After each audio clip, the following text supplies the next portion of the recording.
You are? Okay. My name's Ian, and this is my pitch for Unlimited. Okay, it's been well documented in the media that in recent times the younger generation do not have the same respect for their elders as they used to. This social enterprise I came up with can go a long way into preventing this and restore what was once a given in society. It is entitled Bridging the Gap. Basically what I plan to do is approach colleges where students study courses like hair and beauty.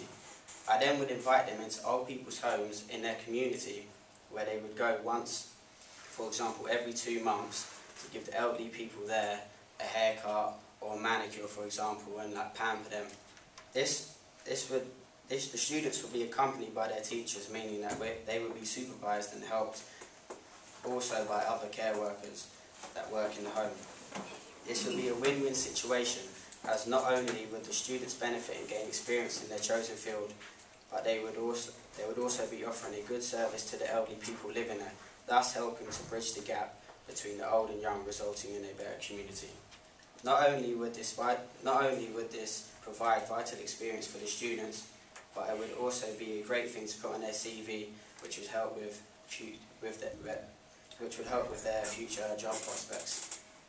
A further incentive for the students would be that they will meet the requirements for things like the Orange Mobile Rock Corps, which offer rewards for young volunteers. The colleges that the students would come from would also be recognised, and this would allow them to gain positive exposure and help in the community. The social enterprise would be relatively cheap to set up, and the money would go towards coach hire to take the students to and from the homes they will be visiting.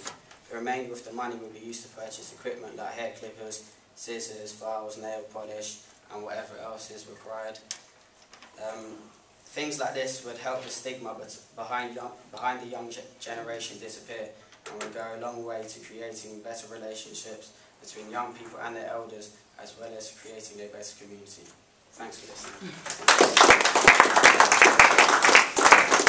Thank you very much. Again, what do you think you would get out of running this programme?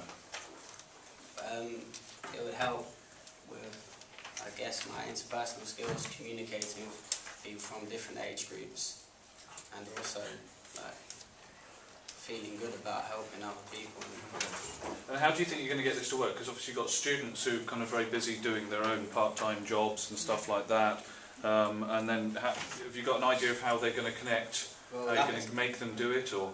It's not about making them do it. It's really about once every 2 months is not a lot, and there's a lot in the hair and beauty courses. They basically work. They're basically in college for like 3 days a week, and the rest they're on placement. So in one of them days, every 2 months, they could do something like this and go to their local home or something like that. Thank you very much. Any other questions? Emma?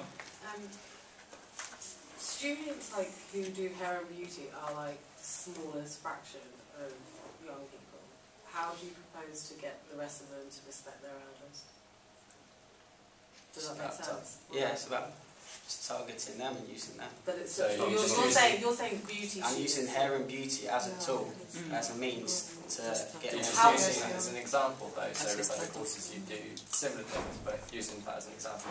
Maybe I could expand. There's no harm in focusing. No, I just mean as in, because if you're saying if they're doing it, then the other people will kind of look at them and be like, be influenced by them. If that makes sense. Okay, thank you very much.